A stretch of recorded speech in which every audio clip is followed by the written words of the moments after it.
దేవుని పరిశుద్ధమైన నామానికి మహిమ కలుగును గాక. ఉన్నారా ఇక్కడే? అందరం ఒకసారి చేతులు తల్లి చెబుదాం హల్లెలూయా హల్లెలూయా. ఇంట్లో ఉన్నవారి కంటే గ్రౌండ్లో ఉన్నవారు ధన్యులు అన్నోళ్ళు ఒకసారి చప్పట్లు కొట్టి దేవుని మహిమపరచండి. దీన్ని బట్టి గుర్తించవచ్చు మీరు గ్రౌండ్లో ఉన్నారని, ఏ డౌట్ లేదు. అయితే ఈ రాత్రి కొన్ని విలువైన మాటలు, ఈ కడవర దినాలు, రాకడ సమయం, మనుషులకు విపరీతమైన బుద్ధి వలన కొంచెం షార్ప్ పెట్టేయ బేస్ తగ్గించి, దేవునికి మహిమ కలుగును గాక. గమనించండి దేవుని బిడ్డలారా, విపరీతమైన బుద్ధి నాశనానికి కారణమని లోకంలో ఉన్నవారు తెలుసుకున్నప్పటికీ అది ఒక సామెతగానే ఉపయోగించబడుతున్న దినాలు. ఎవరు కూడా పరివర్తన కానీ వారి యొక్క ఆధ్యాత్మిక జీవితానికి ఒక మార్గము, గురి, గమ్యము లేకుండా తిరుగుతున్నటువంటి మనుషులను మనం చూస్తూ ఉన్నాం.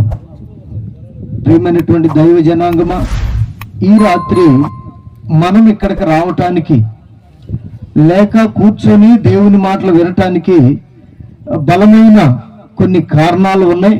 వాటిని 1-2 మాటల్లో నేను త్వరగా ముగిస్తాను. దేవునికి స్తోత్రం చెప్పండి గట్టిగా హల్లెలూయా హల్లెలూయా. అందరికీ వందనాలు. ఆహ్వానించిన దైవ సేవకులకు, నా తోటి దైవ సేవకులైన వారందరికీ కూడా ప్రత్యేకమైన ప్రభు పేరిట వందనాలు తెలియపరుస్తున్నాను. ఈ రాత్రి 2వ దినం. ఈ విషయాలన్నీ కొన్ని దినాల నుంచి సంఘస్థులు ప్రార్థన చేస్తూ వస్తున్నారు. మాకు తెలిసినప్పటి నుండి మేము కూడా ప్రార్థన చేశాము. ఏదో ఒక ఆశ్చర్య కార్యం నీ జీవితంలో జరిగించాలనే సంవత్సరం వెంబడి సంవత్సరం కాపాడుతున్నారు. దేవుని చిత్తాన్ని బట్టి ఆయన సన్నిధిని అనుభవించేటట్లుగా ప్రభు మనల్ని నేటి వరకు సజీవులుగా ఉంచిన దానిని బట్టి 2 చేతులెత్తి దేవునికి స్తోత్రం చెబుదాం. స్తోత్రం స్తోత్రం. నోరు చంద్ర స్తోత్రం అని చెప్పండి. స్తోత్రం స్తోత్రం స్తోత్రం. ఏక స్వరముతో గట్టిగా స్తోత్రం స్తోత్రం స్తోత్రం స్తోత్రం. నిన్నటి దినాన, మొన్నటి దినాన, ఈ రోజు కూడా ఎండ వేడిమికి చాలా మంది భూమి మీద నుండి వెళ్ళిపోయినట్లుగా న్యూస్ లో చూస్తూ ఉన్నాం. దేవుడైతే మనల్ని సజీవులుగా ఉంచాడు. ఆమేన్. దేవునికి మహిమ కలుగును గాక. యేసయ్య నమ్మిన వాళ్ళందరూ హల్లెలూయా చెప్పండి. రైట్. మన దేవుడు, మన రక్షకుడు మనల్ని ఈ విధంగా చేసినటువంటి దేవునికి యుగయుగములకు మహిమ కలుగును గాక. ఏమిటి విపరీతమైన బుద్ధి అంటే, అర్థం కాని వాళ్ళు అర్థం కానట్టుగా ఉంటే దేవుడు వారిని క్షమించటానికి కానీ, రక్షించటానికి కానీ, ప్రేమించటానికి కానీ అవకాశం ఉంటుంది. తెలియనటువంటి వారు తెలుసు అన్నట్లుగా ప్రవర్తించటం వల్లనే ఇంత భయంకరమైన ఎండ, వాతావరణంలో మార్పు, పరిస్థితుల్లో ఎవరికీ అర్థం కావట్లేదు ఏ రోజు ఏం జరుగుతుందో. శరీరం నిండా రోగాలు, ఇంటి నిండా అప్పులు, సమాధానం లేని బ్రతుకు, ఆరోగ్యం లేనటువంటి జీవితాలు, ఈ విధంగా నడిపించబడటానికి గల కారణం ఏమిటో ప్రభు చాలా స్పష్టంగా తన మాటల్లో తెలియపరిచారు. దాన్ని ఒకసారి చదువుదాం. చూడండి, ఎఫెసీయులకు రాసిన పత్రిక 3వ అధ్యాయం 13వ మాటను ఒకసారి చూడండి. కాబట్టి అమ్మా, ఎఫెసీయులకు రాసిన పత్రిక 2వ అధ్యాయం 13వ వాక్యం చూడండి. అయినను మునుపు దూరస్తులైన మీరు ఇప్పుడు క్రీస్తు యేసునందు క్రీస్తు రక్తము వలన సమీపస్తులై ఉన్నారు. చప్పట్లు కొట్టండి గట్టిగా. ఎక్కడో ఉండవలసిన మనలను, ఎక్కడో ఉన్న మనలను దేవుడట ఇప్పుడు సమీపస్తులుగా చేశాడంట. ఆమేన్. సమీపస్తులుగా లేనప్పుడు మనం ఎక్కడున్నా వారమని చెప్పి దేవుని వాక్యం తెలియపరుస్తుందంటే దూరస్తులుగా ఉన్నామంట. ఆమేన్. మీటింగ్ జరుగుతున్నా దగ్గరకు రాం, అనౌన్స్మెంట్ వింటున్నా గాని వినం. ఎవరైనా పొరపాటున పాంప్లెట్ కనుక చేతికి ఇస్తే దాన్ని అక్కడే నలిపి పడేసేవాళ్ళు. దూరస్తులందరూ కూడా చేస్తున్నటువంటి పనులు ఇవి. మనము కూడా ఒకప్పుడు చేసినటువంటి పనులే ఇవి. ఇప్పుడైతే సమీపస్తులుగా చేశాడంట. స్తోత్రం కలుగునుగాక.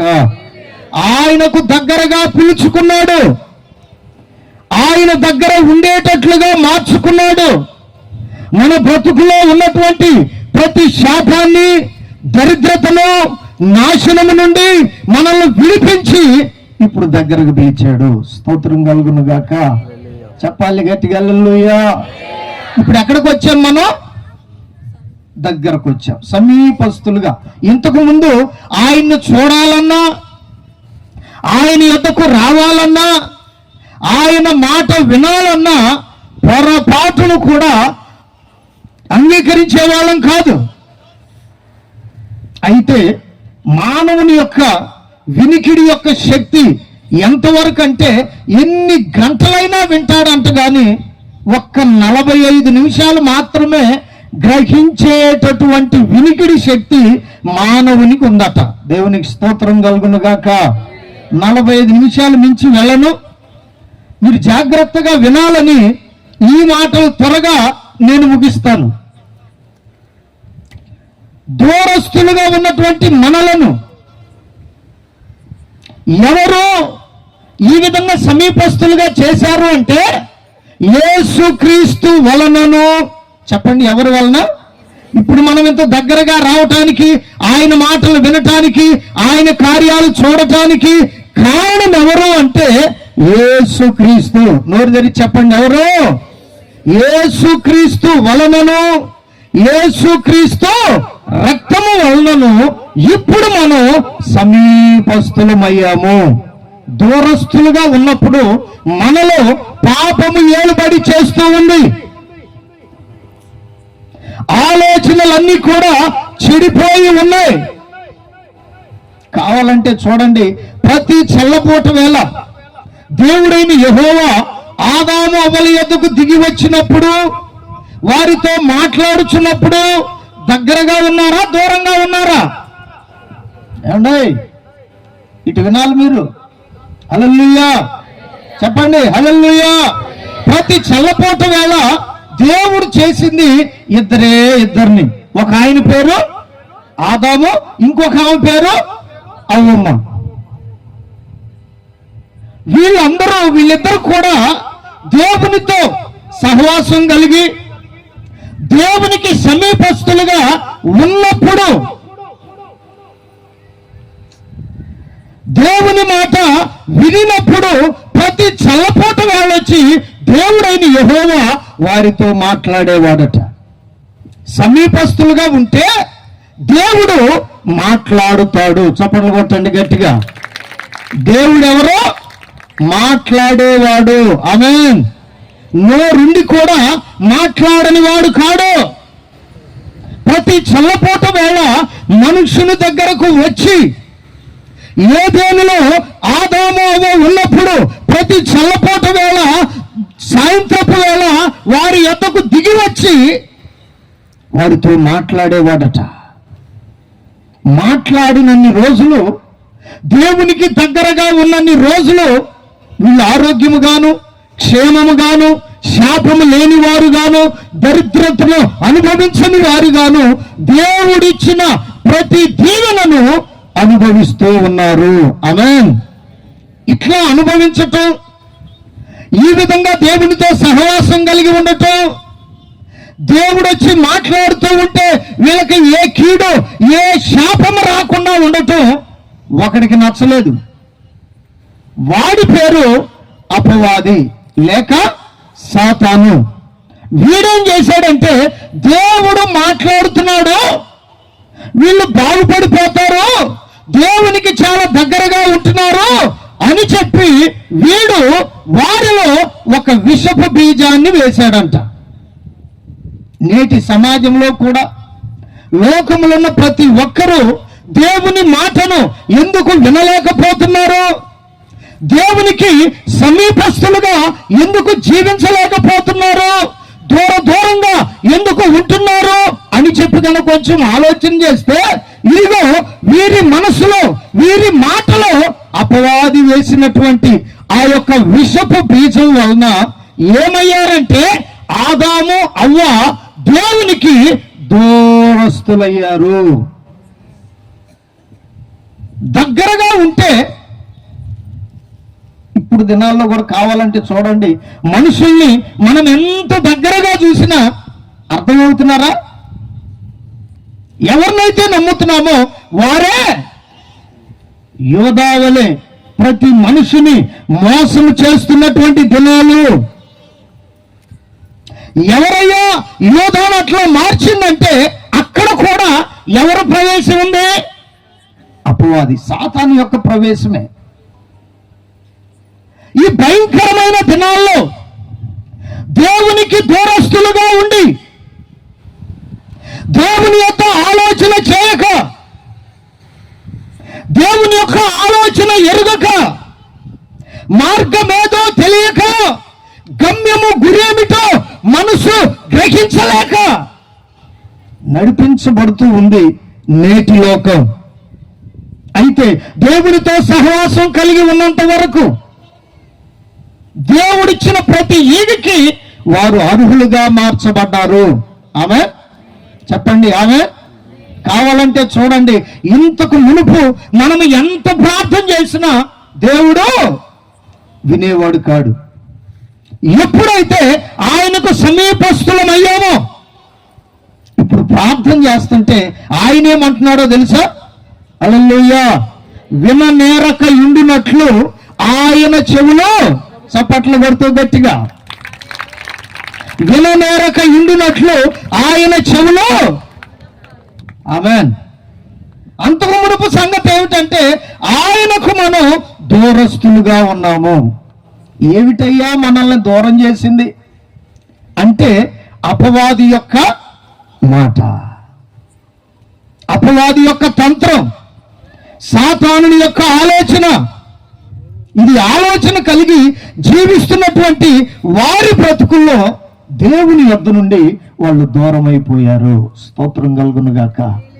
ఆ తరువాత కొన్ని తరాలలో కొంతమంది దేవుడు వారితో మాట్లాడటం, వారట దేవుణ్ణి దగ్గరగా వెంబడించిన వాళ్ళు ఉన్నారు. స్తోత్రం కలుగునుగాక. వెంబడించిన వారిలో కొందరి పేర్లు పరిశుద్ధ గ్రంథంలో వ్రాయబడి ఉన్నాయి. దానిలో హానోకు ఉన్నాడు, నోవాహు ఉన్నాడు, మెతూషెలా ఉన్నాడు. దేవునికి స్తోత్రం కలుగునుగాక. వీరందరూ కూడా పోగొట్టుకొనినటువంటి దేవుని యొక్క మాట యొక్క ఆశీర్వాదాన్ని మరలా దేవునికి సమీపముగా మారి ఆశీర్వదించబడిన జనులలో వీరి పేరున్నది. హల్లెలూయా. ఆ తరానికి, ఆ సమయానికి వాళ్ళు ఆశీర్వదించబడ్డారు. కొందరికి మాత్రమే వాళ్ళు దీవెనకరముగా మారారు. రాను రాను తరాలు మారుతున్నాయి, వంశావళి పెరుగుతుంది, జనాలు లెక్కకు మించి విస్తరిస్తున్నారు. కానీ ఎక్కడో ఒకరు, ఎవరో ఒకరు దేవునికి సమీపస్తులుగా మారిన వాళ్ళు ఉన్నారు. అయితే ప్రియమైన వాళ్ళరా, తెరాహు దినాలలో ఆయన కుమారుడైన అబ్రహామును బట్టి దేవుడు ఒక వాగ్దానం చేయటం జరిగింది. చప్పట్లు కొట్టండి గట్టిగా. అబ్రహామా, నీవు నీ స్వజనులను, నీకున్న వాటన్నిటిని విడిచి నేను నీకు చూపించు దేశానికి బయలుదేరమన్నప్పుడు ఈయన బయలుదేరాడు. ఆ సమయంలో దేవుడు ఒక వాగ్దానం చేశాడు. ఏమిటి ఆ వాగ్దానం అంటే, దూరస్తులైనటువంటి మనుషులను, దేవునికి దూరమైనటువంటి మనుషులను, ఆయన పోలికలో చేయబడిన మనుషులను. దేవుని ఆలోచన ఏమిటంటే మరలా సమీపస్తులుగా మారాలి, మరలా ఆయన సముఖానికి రావాలి, ఆయన సన్నిధిలో జీవించాలి, ఆయన కొరకు బ్రతకాలి. అందుకోసమే ఆదాము చేశాడు. కానీ అపవాది మాటలు వినటం వలన దూరస్తులైపోయి అబ్రహాము యొక్క జీవితాన్ని గమనిస్తే ఈయన కూడా అపవాది కుమారుడిగానే బ్రతికాడు కొంతకాలం. దేవునికి విరోధమైన క్రియలు, దేవునికి వ్యతిరేకమైనటువంటి మార్గాలు, దేవుని అంగీకరించని ఆలోచనతో ఇతడు నడిపించబడినప్పుడు అబ్రహాము చరిత్రలో ఆయన యొక్క విధి విధానం, అతని కుటుంబ పరిస్థితి ఏ విధముగా ఉన్నదంటే చాలా దరిద్రతను అనుభవించాడంట. స్తోత్రం కలుగును గాక. వారి తండ్రి కాలంలో, వారి తాత కాలంలో, అబ్రహాము కాలంలో కూడా చాలా దరిద్రతను అనుభవిస్తూ ఉంటే, ఈ దరిద్రపు స్థితిలో ఉన్నటువంటి ఈ మనిషిని, దూరస్తుడైనటువంటి ఈ మనిషిని ఎక్కడో ఉండి ఏదైనా ఒకటేలే అని బ్రతుకుతున్నటువంటి ఈ అబ్రహాముని వారి వంశంలో నుండి, వారి కులములో నుండి, వారి బంధువుల్లో నుండి దేవుడు ఏం చేశాడంటే ప్రత్యేకపరిచాడు. ఆమేన్. ఈ రోజున మనల్ని ప్రత్యేకపరిచినట్లుగా అలనాడు అబ్రహామును ప్రత్యేకపరిచి ఆయన అక్కడ ఆశీర్వాదం ప్రారంభించాడు. స్తోత్రం కలుగును గాక. అబ్రహామా, నీ వలన, చదవండి 12వ అధ్యాయం 2వ వాక్యం త్వరగా, నిన్ను గొప్ప జనముగా చేసి నిన్ను ఆశీర్వదించి నీ నామమును గొప్ప చేయుదును. ఉండును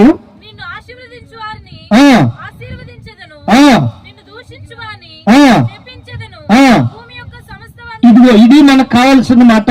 భూమి యొక్క సమస్త వంశములు, చప్పట్లు కొట్టండి, గట్టిగా గట్టిగా కొట్టాలి. ఆ వంశములో నుండి ఇదిగో మనందరం వచ్చిన వాళ్ళం. దేవుడు కలుగజేసింది ఇద్దరినే. ఆ ఇద్దరిలో నుండి వచ్చిన అనేక వంశాలలో వారు ఒక్కొక్కరిగా దేవుని ఆరాధించారు, సమీపస్తులుగా మారారు. అయితే దేవుడు అబ్రహాము కాలానికి వచ్చేటప్పటికి అబ్రహామును బట్టి ఆయన చేసిన వాగ్దానం ఏమిటంటే, ఇదిగో నీ వలన భూమి యొక్క సమస్త వంశములో, చెప్పరా, భూమి యొక్క సమస్త వంశములో ఆశీర్వదించబడతాయి.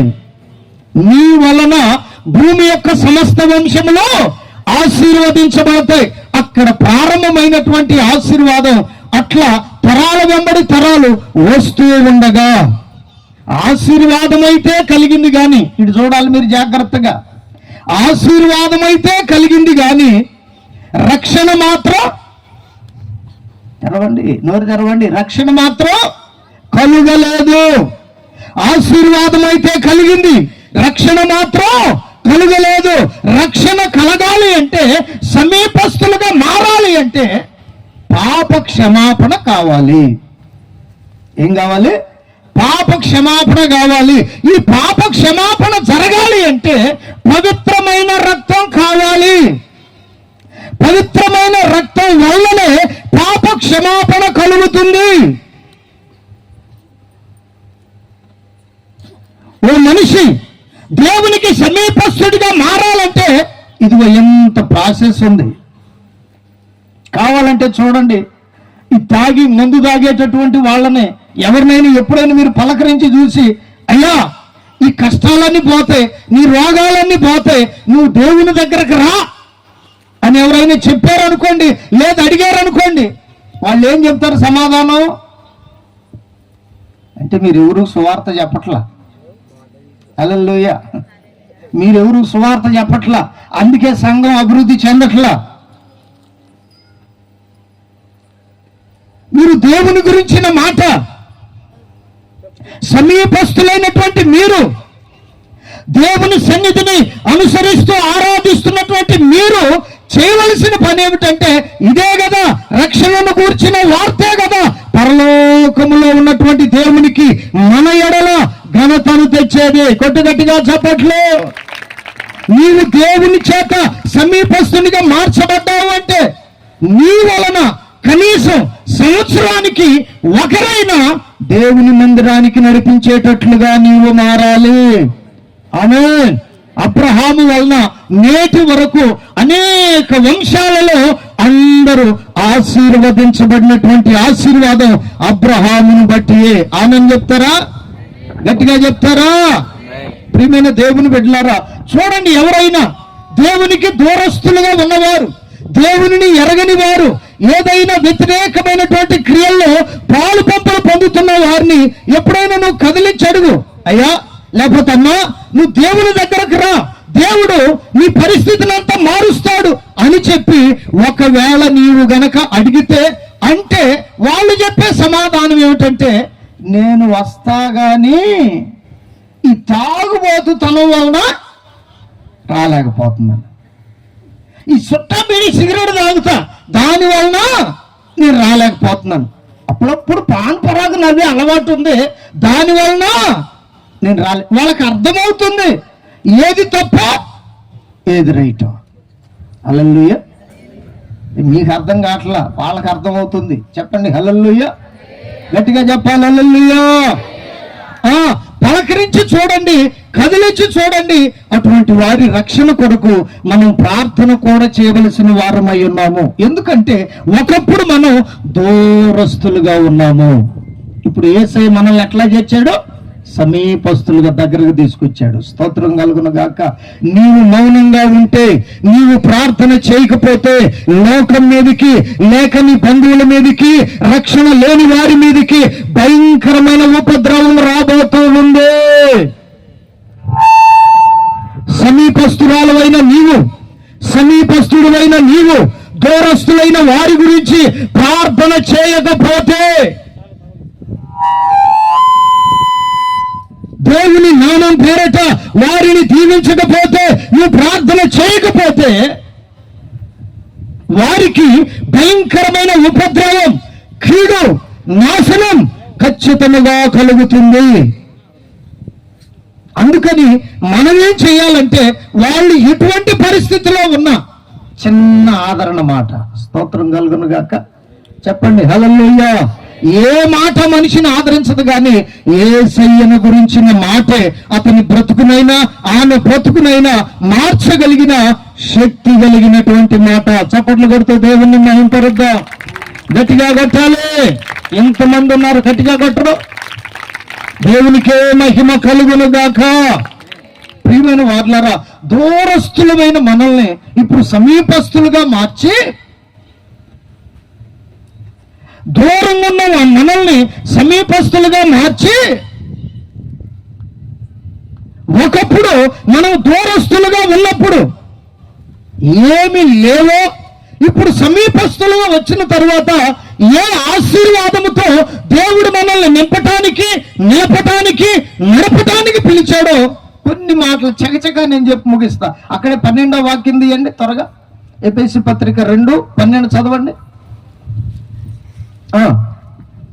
ఆ కాలమందు ఇశ్రాయేలుతో సహ పౌరులము కాక, ఒకటి మొదటి మాట ఏమిటంటే, దూరస్తులుగా ఉన్నప్పుడంతా వినాలి, మన దేశమే, భారతదేశమే దేవుణ్ణి ఎరుగనటువంటి దేశం, రక్షణ లేనటువంటి దేశం. క్రీస్తు శకం ప్రారంభంలో యేసుక్రీస్తు యొక్క శిష్యుడైన పరిశుద్ధ తోమా గారు మన భారతదేశంలో, కేరళ రాష్ట్రంలో, తమిళనాడు ప్రాంతంలో అడుగుపెట్టినట్లుగా చరిత్ర ఆధారాలు ఉన్నాయి. హల్లెలూయా.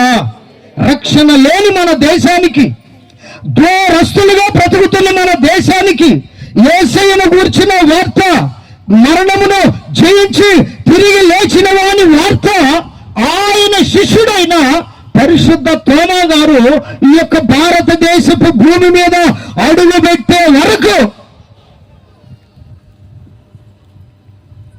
యేసుక్రీస్తు ఎవరో తెలియదు. మనము చాలా దూరస్తులుగా ఉన్నాము. స్తోత్రం కలుగును గాక. తోమా గారు ఎప్పుడైతే అడుగు పెట్టాడో ఆ ప్రాంతం వాళ్ళు దేవునికి సమీపస్తులుగా మనుషులను మార్చడానికి యేసుక్రీస్తు లోకములోనికి వచ్చాడు. కొద్ది గట్టిగా చప్పట్లు. ఆయన పరిశుద్ధుడిగా బ్రతికాడు, వెలుగుగా జీవించాడు. ఆయనను లోకము చూసినప్పుడు చీకటిలో ఉన్న మనుషులు వెలుగులోనికి వచ్చారు. పరిశుద్ధత లేని వారు యేసుక్రీస్తు నామాన్ని బట్టి పరిశుద్ధులుగా మార్చబడ్డారు. మేమే సాక్షులము ఆమేన్ అని పరిశుద్ధ తోమా గారు బోధిస్తున్న సమయంలో అప్పటి వరకు అందరూ చీకట్లో ఉన్నవారే, అప్పటి వరకు అందరూ దూరస్తులుగా ఉన్నవారే, అప్పటి వరకు అందరూ దూరం వెళ్ళి ఏం ఆరాధిస్తాం, దగ్గర మనకి ఏది దొరికితే అదే ఆరాధించుకుందామని ఆరాధనలో నడిపించబడుతున్న జనుల దృష్టికి ఇదిగో దేవునికి సమీపస్తులుగా మార్చే ఈ మాట నచ్చలేదు. ఆ రోజుల్లో కాదు, ఈ రోజుల్లో కూడా నచ్చట్లేదు. దేవునికి ఎంత ప్రేమ ఉందంటే మన భారతదేశం మీద, భారతదేశంలో ఉన్న జనుల మీద ఎంత ప్రేమ ఉందంటే ఒకప్పుడు మీరు ఇశ్రాయేలుతో సహపౌరులు కాకుండా ఉన్నారు. హల్లెలూయా. మీరెవరు కూడా దేవుని సొత్తు కాదు, దేవుని సొత్తైన ప్రజలు కాదు, దూరస్తులుగా ఉన్నప్పుడు. అందుకే చూడండి, యాకోబు జీవితంలో కూడా ఈ రెండు షేడ్స్ కనపడతాయి. యాకోబుగా అతను ఉన్నంత కాలం అతని పేరును బట్టి అందరూ అతన్ని మోసగాడిగా చూసేవాళ్ళంట. స్తోత్రం చెప్పండి, చెప్పండి. ఎట్లా చూసేవాళ్ళు? నోరు తెరవట్లా మీరు? అమలారా తెచ్చారా నోరు? ఎట్లా చూసేవాళ్ళు? యాకోబుని మోసగాడిగా చూసేవాళ్ళంట. అందరు ఉన్నారు అనుకున్నాడు, అందరు నా వాళ్ళే అనుకున్నాడు. మోసం అతన్ని ఏం చేసిందంటే అందరి యొద్ద నుండి, ఉన్నారు నా వాళ్ళు అనుకున్న వాళ్ళ యొద్ద నుండి పారిపోయేటట్టు చేసింది. మోసమైన, అన్యాయమైన, అపవిత్రతైన, నీవు ఎదుటి వారికి కీడు చేయాలనే మనసైనా నీవు కలిగి బ్రతికినంత కాలం ఎంతమంది ఉన్నా నీవు చేసే మోసాన్ని బట్టి, నీవు కలిగి ఉన్న విరోధమైన ఆలోచనలు బట్టి అందరికీ దూరము కాక తప్పదు. ఇదే దేవుని మాట నిన్ను హెచ్చరిస్తుంది. యాకోబు ఎప్పుడైతే తానుకున్న పరిస్థితులంతా గ్రహించి ఇదిగో నేను చావబోతున్నాను నా అన్న చేతిలో అని తన మనసుకు వచ్చిన తరువాత ఒక్కడే ఇప్పుడు యబ్బోకు రేవు దగ్గర దేవునికి ప్రార్థన చేయటం ప్రారంభించాడు. హల్లెలూయా. రాత్రంతా దేవునితో పెనుగులాడి వచ్చిన దూతతో పోరాడి తెల్లవారిన తరువాత ఆ దూత ఇతని యొక్క బ్రతుకుని మార్చాడు, ఇతని యొక్క పేరును కూడా మార్చాడు. స్తోత్రం కలుగును గాక. అప్పటి నుంచి ఇశ్రాయేలు పేరు ప్రచురములోనికి వచ్చింది. మన ఆత్మ సంబంధమైన జీవితంలో కూడా మనము దూరస్తులుగా ఉన్నప్పుడు ఇవే మనల్ని పరిపాలన చేస్తూ ఉన్నాయి. నీతిగా బ్రతకనివ్వదు ఈ మనసు, మంచిగా ఎదుటి వారిని దీవించేటట్లుగా ఆశీర్వచనాన్ని నీ మాట ఉండనివ్వదు. నేనొక్కనే బాగుండాలి, నేనొక్కదాన్నే బాగుండాలి అనే ఒక చెడు మనసు చేత నీవు ఏరబడుతూ ఉన్నప్పుడు యాకోబు లాంటి ఒంటరిగా మారక తప్పదు. ఇప్పుడైతే ఇశ్రాయేలుగా మార్చబడ్డాడో, ద్వితీయోపదేశకాండం చివరి అధ్యాయంలో ఓ మాట ఉంటుంది. యాకోబు, ఇశ్రాయేలు నీ భాగ్యము, చెప్పండి చెప్పండి, ఇశ్రాయేలు నీ భాగ్యము ఎంత గొప్పది. రెండో లైన్ ఉంటుంది, ఏమన్నాడా? అదిగో నేను బాబోయ్, యెహోవా రక్షించిన నిన్ను. చప్పట్లు కొడుతూ దేవుణ్ణి మహిమపరుద్దాం. పట్టట్లా రక్షించబడిన లేరనుకుంటే ఇక్కడ దేవునికి మహిమ కలుగును గాక. ఇశ్రాయేలు నిన్ను పోలిన వాడెవడు? ఎందుకు ఈ మాట ఆయన అన్నాడు అంటే అప్పటి వరకు ఆయన యాకోబుగా బ్రతికాడు, రక్షణ లేని వాడుగా బ్రతికాడు. అతని ఆలోచనలన్నీ మోసం, అతని తలంపులన్నీ సరైనవి కావు. ఇప్పుడు అంటున్నాడు కదా, యెహోవా రక్షించిన నిన్ను పోలిన వాడెవడు? యెహోవా రక్షించిన నిన్ను పోలిన వాడెవడు? మనం కూడా దూరస్తులుగా ఉన్నప్పుడు యాకోబు లాంటి మనసు కలిగిన వారమే. ఇప్పుడు అంటున్నాడు కదా, ఇశ్రాయేలుతో మీకు సహపౌరులు కారు, యాకోబు వంశస్థులే, మార్పు చెందిన వారు కారు. మీకు ఈ యొక్క ఆచారాలు లోక సంబంధమైనవే సంబంధించినవి కానీ దైవ సంబంధమైన సహవాసాలు, దేవునికి సమీపస్తులుగా ఉండేటటువంటి ఆలోచనలు లేకుండా బ్రతుకుతున్నందువలన యేసుక్రీస్తు లోకంలోనికి రావలసి వచ్చింది. హల్లెలూయా. యేసుక్రీస్తు వలన, యేసుక్రీస్తు రక్తం వలన ఇప్పుడు మనం ఏమయ్యాము? సమీపస్తులుగా మారాము. అందుకని అందరు దేవుని దగ్గరకు రమ్మంటే వారు కలిగిన ఆలోచనను బట్టి వారు రాలేని పరిస్థితిలో ఉన్నారు. ఇంకా యాకోబులుగానే లోకంలో బ్రతుకుతున్నారు. యెహోవా రక్షించిన ఇశ్రాయేలుతో మనము ఇప్పుడు సహపౌరులముగా మార్చబడ్డాము. ఆమేన్. చెప్పండి గట్టిగా ఆమేన్. ఇశ్రాయేలుతో సహా ఇప్పుడు మనం ఏమయ్యాము? సహపౌరులం, సమానము కలిగిన వారుగా ఉన్నాము. అందుకే ఓ రోజున యూదులందరూ యేసు ప్రభు దగ్గరకు వచ్చి ఈ మాట మాట్లాడతారు. 8వ అధ్యాయం యోహాను సువార్త త్వరగా తీయండి. యోహాను సువార్త 8వ అధ్యాయం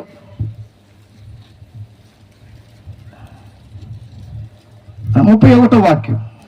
కాబట్టి యేసు తనను నమ్మిన యూదులతో, మీరు నా వాక్యమందు నిలిచిన వారైతే నిజముగా నాకు శిష్యులై ఉండి, చప్పట్లు కొట్టండి గట్టిగా. మీరు నమ్మామని చెప్పుకుంటున్నారు కానీ నిజముగా మీరు నా యందు విశ్వాసం ఉంచిన వారైతే ఏముంటదంట? వారిలో ఆయన మాట ఉంటదంట. చెప్పండి, ఏముంటది? ఆయన మాట ఉంటది. ఆయన మాట ఉన్నవారైతే ఇప్పుడు వీళ్ళు వెంటనే ఏమన్నారో తెలుసా? ప్రభువా, మేము ఎక్కడి వారమో తెలుసా? అబ్రహాము వంశస్థులము, అబ్రహాము మాకు తండ్రి అని అంటే యేసయ్య ఏమన్నాడంటే అక్కడ, మీరు అబ్రహాము తండ్రి అంటున్నారు కదా, అబ్రహాము మీకు తండ్రి అయితే అబ్రహాములో ఉన్న లక్షణాలు మీలో లేవేంటి? హల్లెలూయా. మీరు నన్ను నమ్మారు అంటున్నారు కదా, నా లక్షణాలు లేవు. అబ్రహాము తండ్రి అంటున్నారు కదా, ఆయన లక్షణాలు కూడా మీలో లేవే. నిజమే, దేవుణ్ణి నమ్మిన వారిలో ఆయన లక్షణాలు ప్రస్ఫుటముగా కనపడతాయి. స్తోత్రం కలుగును గాక. యేసయ్యలో ఉన్న లక్షణాలు ఏమిటంటే, పాపిని ప్రేమించాడు, పాపాన్ని నోరు తెరిచి చెప్పాలి. పాపిని చెప్పండి పాపిని ఏం చేశాడు? ప్రేమించాడు. దేన్ని ద్వేషించాడు? పాపాన్ని ద్వేషించాడు. ఇప్పుడు మనుషులు చేస్తున్నది ఏంటంటే, పాపాన్నేమో ప్రేమిస్తున్నారు, పాపినేమో ద్వేషిస్తున్నారు. లోకంలో నడుస్తున్న ఈ ప్రస్తుత సమాజంలో ఎప్పటి నుండో వస్తుంది, ఇప్పుడు కూడా అదే కంటిన్యూ అవుతుంది. పాపాన్ని ప్రేమించి, ఇంకా బైబిల్ ఏమని చెప్తుందంటే పాపాన్ని అంట జుర్రుకుంటున్నారంట. చెప్పండి ఏం మాట అది? జుర్రుకుంటున్నారని వ్రాయబడింది. మనుషుడా, నీవు దూరస్తుడిగా ఉండటం వల్ల యేసుక్రీస్తు ఎందుకు లోకంలోనికి వచ్చాడో, ఆయన వచ్చిన ఉద్దేశం ఏమిటో నీకు తెలియకపోవటం వలన ఇంకా పాపములోనే ఉంటూ పాపాన్ని జుర్రుకుంటున్న ఈ కడవరి కాలంలో ఉంటున్న నా ప్రియ సహోదరి సహోదరుడా, యేసయ్య లోకంలోనికి వచ్చింది నిన్ను ప్రేమించటానికి. కొట్టుగట్టిగా చప్పట్లు. పాపి అయినా నిన్ను ప్రేమించటానికే వచ్చాడు. నిన్ను ప్రేమించి నీలో ఉన్న పాపాన్ని ద్వేషించటానికి వచ్చిన కారణ జన్ముడు, పరిశుద్ధుడైన దేవుడు. అందుకోసమే ఆయన లోకంలోనికి వచ్చి దూరం నుండి చూస్తున్నాడు. పాపి దగ్గరకు రావట్లా, దేవునికి సమీపస్తుడిగా రావట్లేదు. మన గురించి ఏమైనా చెప్తాడేమో. హల్లెలూయా. మనం చేస్తున్న తప్పులు, జరిగించుచున్న నీతిమాలని క్రియలు ఏమైనా చెబుతాడేమో. సద్దుకైల్లో, పరిసయ్యుల్లో, ఆనాడున్న ధర్మశాస్త్రోపదేశకుల్లో, ప్రధాన యాజకుల్లో, పెద్దల్లో ఇదే విధమైన డౌట్. నా గురించి ఏమైనా చెప్తాడేమో. ఎందుకు అని చెప్పి వాళ్ళు పక్కనుండే వాళ్ళు ఎవరో ఒకళ్ళని ముందుకు పంపించి యేసయ్యను అడిగించేవాళ్ళు. స్తోత్రం కలుగును గాక. యేసయ్య ఎవరో తెలుసా? పాపాన్ని ద్వేషించేవాడు. ఆమెను చెప్తారా? దేన్ని ద్వేషిస్తాడు? పాపాన్ని ద్వేషిస్తాడు. ఎవరిని ప్రేమిస్తాడు? పాపివి అని నువ్వు గ్రహిస్తే, ఒప్పుకుంటే ఆయన రక్తం, అది ఇక్కడ చెప్పాడు, యేసుక్రీస్తు వలన, యేసుక్రీస్తు రక్తం వలన ఇప్పుడు మనం సమీపస్థులమయ్యాము. నువ్వు పాపి అని గ్రహించి, జన్మత కర్మత పాపం నిన్ను వెంటాడుతుందని గ్రహించి, అందుకే నీకు సమాధానం లేదని, అందుకే నీకు ఆరోగ్యం లేదని, అందుకే నీ వ్యాపారంలో వృద్ధి కలగట్లేదని, అందుకే నీ జీవితంలో నెమ్మది లేదని ఎప్పుడైతే నీవు గ్రహిస్తావో, ఆయన ఏం చేస్తాడంటే, నీవు పాపి అని ఎప్పుడు గ్రహిస్తావో అప్పుడు వెంటనే ఆయన నిన్ను సమీపస్తుడిగా పిలుస్తాడు. హల్లెలూయా. అందరూ రాళ్లతో కొడుతూ పాపి పాపి పాపి అని పట్టబడినటువంటి ఆ స్త్రీని కొడుతూ ఉంటే యేసయ్య ఏం చేశాడంటే, అమ్మా వారెవరు నీకు శిక్ష విధింపలేదా? పాపి అయిన మనుషుడే నీకు శిక్ష విధించలేదు గనుక పరిశుద్ధుడనైనటువంటి నేను నీకు శిక్ష విధించే అధికారము ఉన్నప్పటికీ, హల్లెలూయా, నేనెవరినంటే పాపిని ప్రేమించే పరిశుద్ధుడైన దేవుడను. చప్పట్లు కొట్టు గట్టిగా, కొట్టు గట్టిగా. ఆ నాటి నుండి ఆ తల్లిలో ఉన్న పాపము పోయింది, ఆమె రక్షించబడింది. ఆమెను పలుకుతారా? యేసయ్యకు సాక్షిగా బ్రతికింది ఆమె. అందుకని దూరస్తులైన మనల్ని, యాకోబు లాంటి బ్రతుకగలిగిన మనల్ని ఇప్పుడు యేసయ్య తన వలన భూమి మీదకి వచ్చి ఆయన రక్తం వలన మనల్ని పరిశుద్ధపరిచి ఇప్పుడు సమీపస్తులుగా మార్చాడు. ఒకటి, ఇశ్రాయేలుతో సహపౌరసత్వం లేని మనల్ని ఇప్పుడు పౌరులుగా మార్చాడు. ఇంకా 2-3 మాటలు చదవండి అక్కడ త్వరగా. ఎఫెసీ పత్రిక అండి. ఎంతసేపు తెస్తున్నారు చదివేవాళ్ళు? అయిపోయింది అది. ఇశ్రాయేలుతో సహపౌరులు కాక పరదేశులను, వాగ్దాన నిబంధన లేని పరజనులను, పరదేశులను ఎవరంట వీళ్ళు? పరదేశులు అనగా యూదుల కంటే తక్కువ వారు, యూదుల ఇళ్లలో పని చేసేవాళ్ళు, యూదులు పండించే పంటలో తరిగి ఏరుకొని తినేటటువంటి వారు. అందుకే కావాలంటే చూడండి, గవర్నమెంట్ నిజంగా బీసీసీ అని మనం సర్టిఫికెట్ పెట్టుకుంటే మనకు పొరపాటున ఏ పథకాన్ని ఎవర్రా బాబు దేవుని బిడ్డలంటే వీళ్ళు రాజు కుమారులు. హల్లెలూయా, చెప్పండి గట్టిగా హల్లెలూయా. ఏది వర్తించదు. అందుకని మనోళ్ళు ఏం చేస్తారంటే, స్కూల్లో ఒక పేరు, చర్చిలో ఇంకో పేరు. దేవునికి స్తోత్రం కలుగును గాక. ఈ ఆశీర్వాదం ఆగిపోకూడదు, ఆ ఆశీర్వాదం పలకట్లా. చూడు అసలు ఇల్లు ఎంత తెలివిగా కూర్చున్నారు నా ముందు. దేవునికి స్తోత్రం కలుగును గాక. చెప్పండి హల్లెలూయా. యాకోబు ఆశీర్వాదం ఆగిపోకూడదు, ఇశ్రాయేలు ఆశీర్వాదం కూడా ఆగిపోకూడదు. ఎంత గొప్ప ఆలోచన చూడండి. వాళ్ళని పరదేశులు అనేవారు, వీళ్ళు వెండితో వాళ్ళను కొనుక్కునేవాళ్ళు. అటువంటి పరిస్థితిలో ఉన్నటువంటి వీరిని దేవుడు ఆయనకు సొంతగా, ఆయనకు స్వాస్థ్యముగా యేసుక్రీస్తు ద్వారా మార్చాడు. స్తోత్రం కలుగును గాక. ఆయనే క్రయధనముగా మారి, ఆయనే ప్రాణం పెట్టి మన రక్షణ కొరకు ఆయన దిగి వచ్చిన దేవుడై ఉన్నాడు. ఆమేన్. చెప్పండి గట్టిగా ఆమేన్. హల్లెలూయా. పరదేశులను, ఇంకా ఏమి లేవంట మనకి? వాగ్దానము లేదు, నిబంధన లేదు. ఏమి లేవు? మొదట చెప్పండి. వాగ్దానం లేదు. నోరు తెరిచి అందరూ చెప్పండి. ఏమి లేదు? ఇంతకు మునుపు, దేవుణ్ణి ఎరగక మునుపు మీ ఇళ్లలో ఎవరి తలుపు మీదనైనా, ఎవరి ఇంటి గోడ మీదనైనా ఏముండేవి? వాగ్దానాల. అసలు అయ్యే లేనప్పుడు అయ్యట తగిలిస్తారు.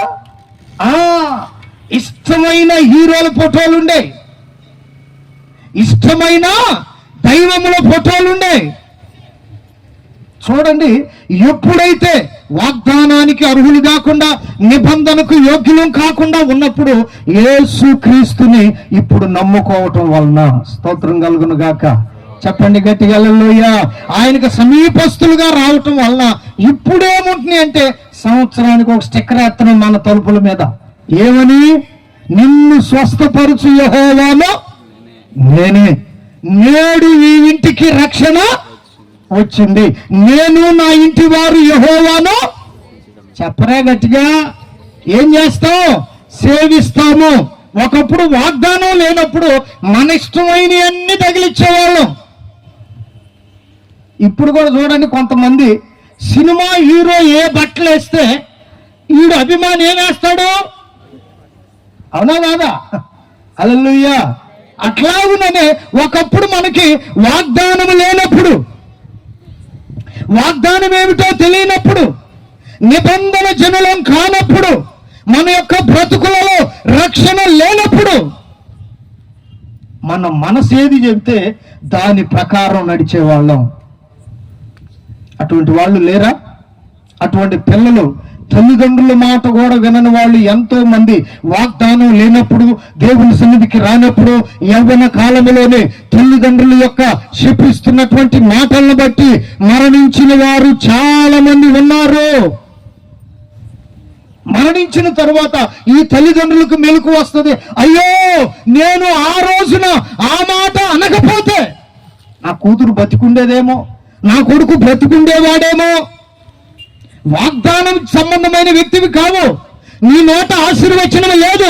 ఆ సమయంలో మాట్లాడిన మాటలను బట్టి ఆ మాటలే దేవునికి స్తోత్రం కలుగును గాక పిల్లల మీదకి శాపంగా వచ్చి అవి వాటి వల్లనే వాళ్ళు మరణిస్తే ఆ తరువాత ఏడ్చిన తల్లిదండ్రులను నేనెరుగుదును.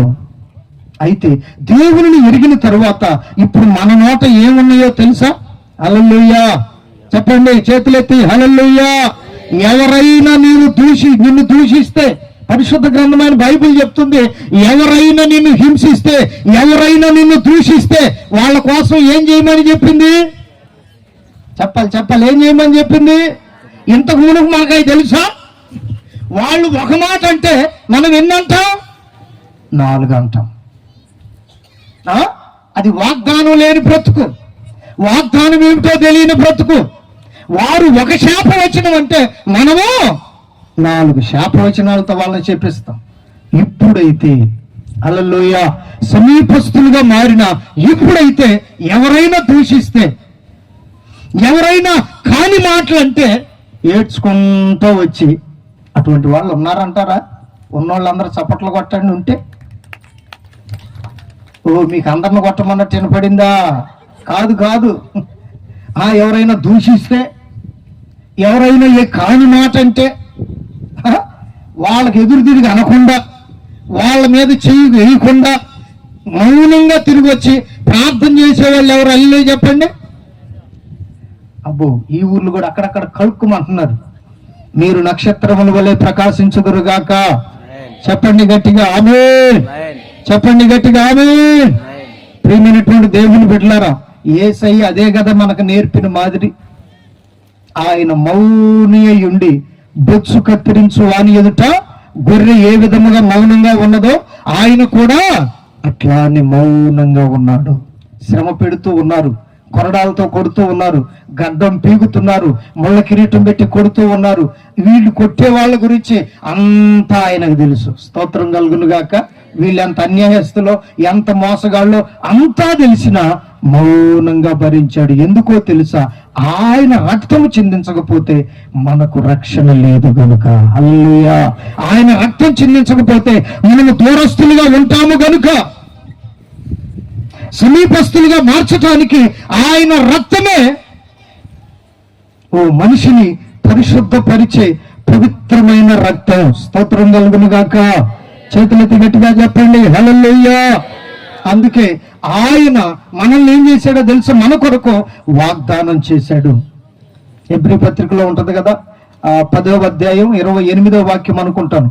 వాగ్దానము చేసిన వాడు, చెప్పండి ఎవరైనా నమ్మదగిన వాడు. అందరు గట్టిగా చెప్పండి. ఎవరైనా ఏం చేశాడు? మన కోసం వాగ్దానం చేశాడు.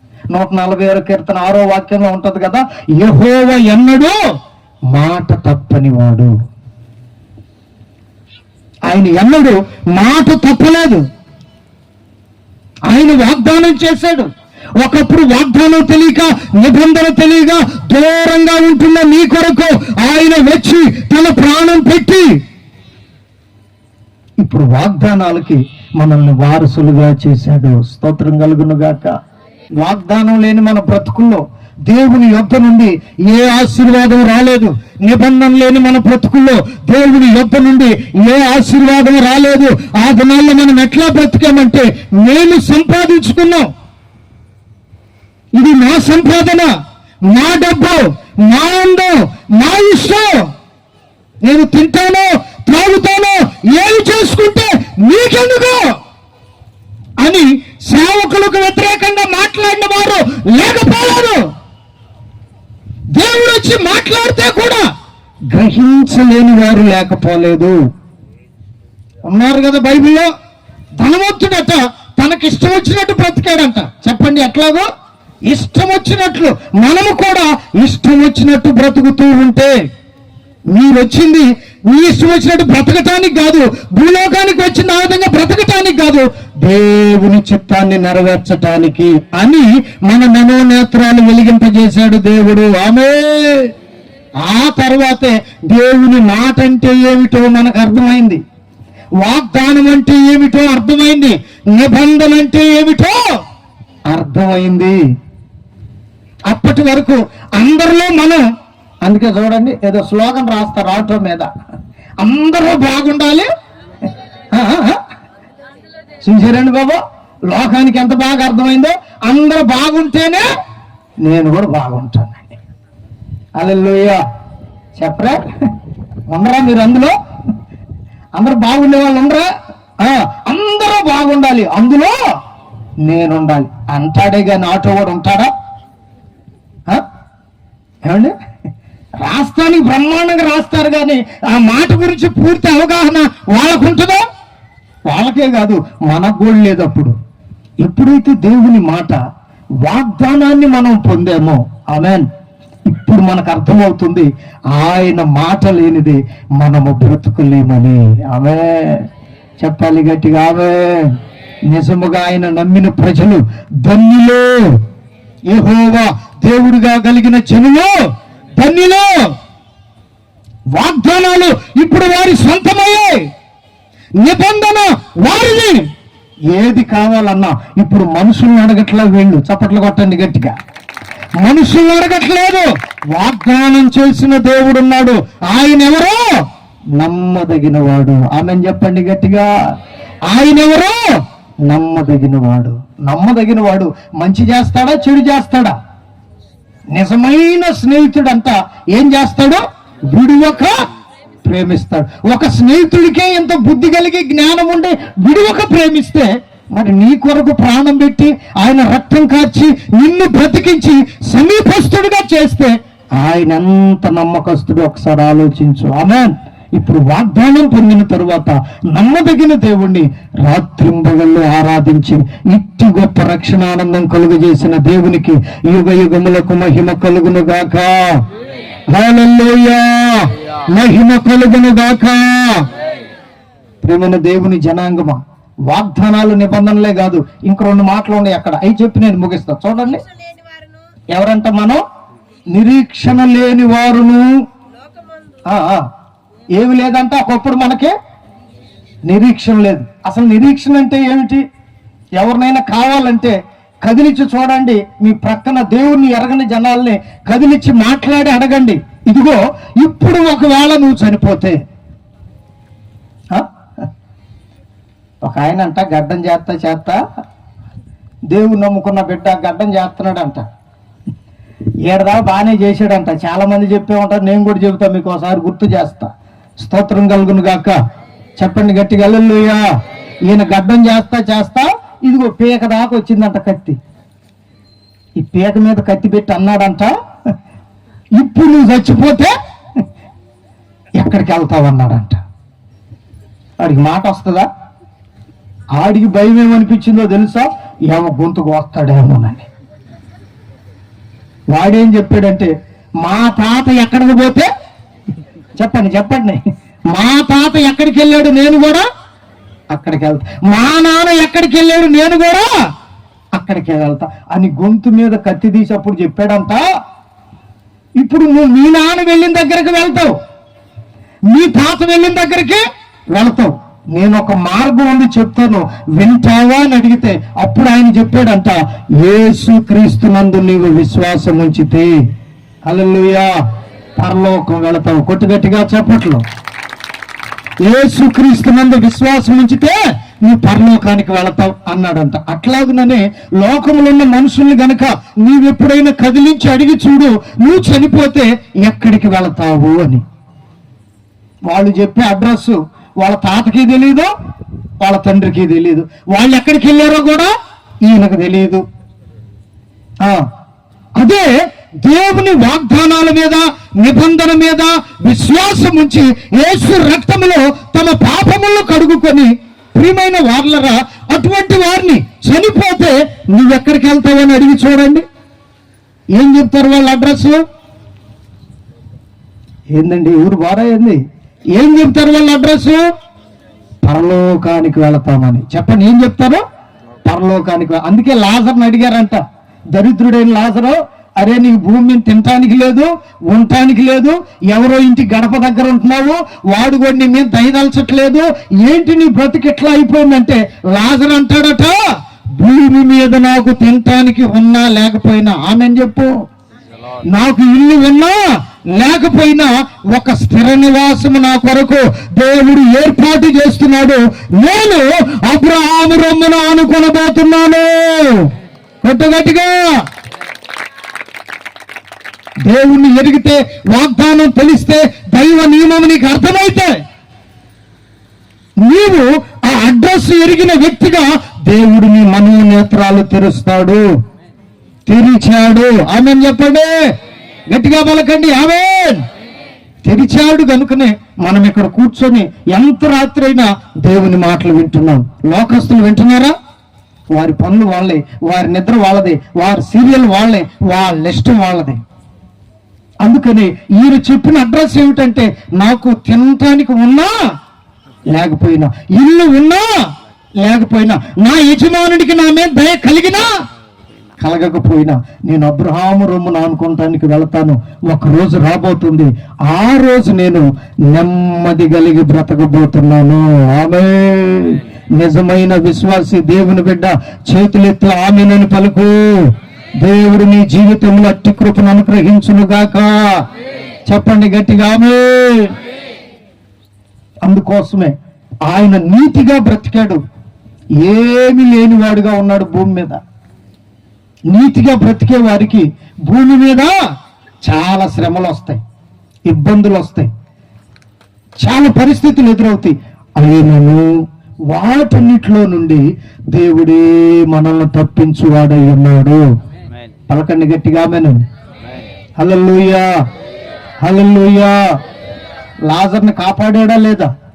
ధనవంతుడు చనిపోయాడు, లాజరు కూడా చనిపోయాడు.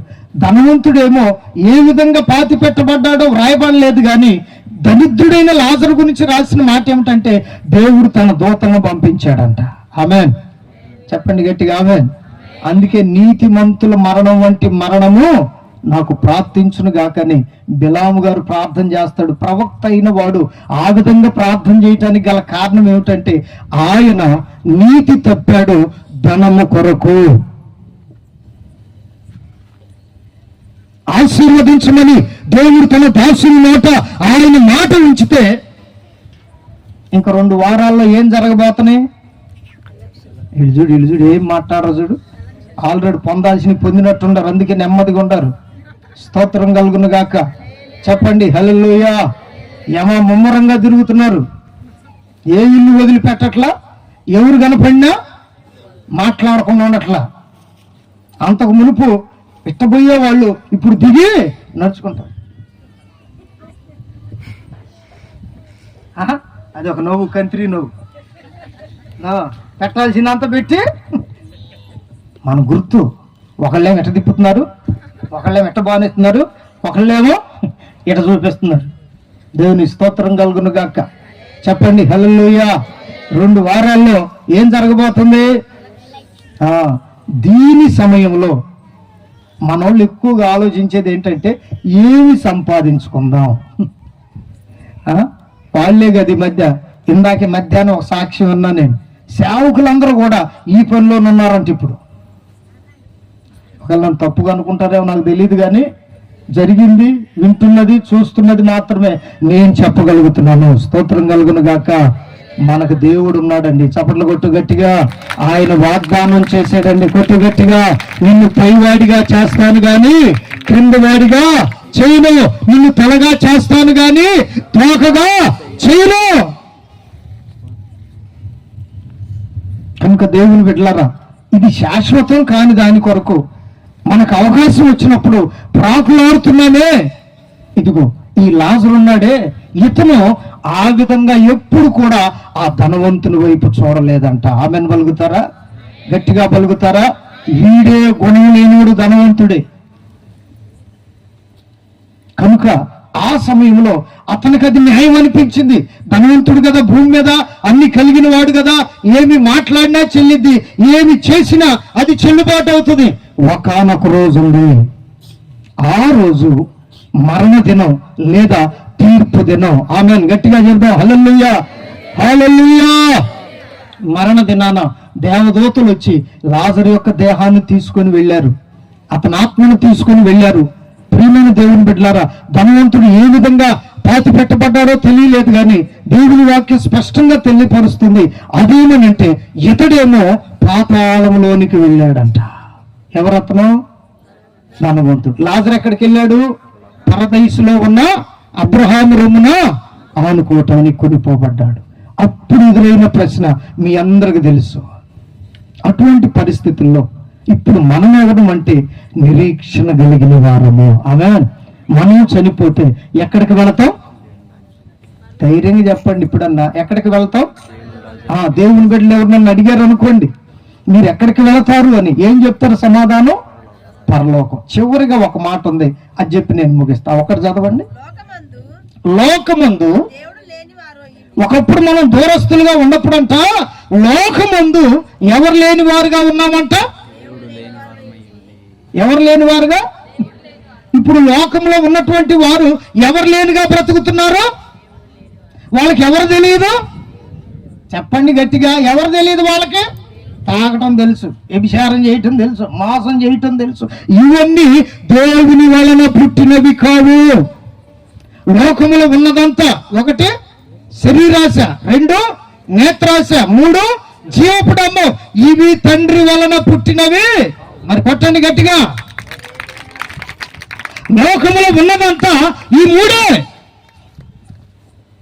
ఈ మూటి చుట్టి జనులందరూ తిరుగుతున్నారు. అందుకనే వీళ్ళకి దేవుడెవరో తెలియట్లేదు. ఒకప్పుడు మనకు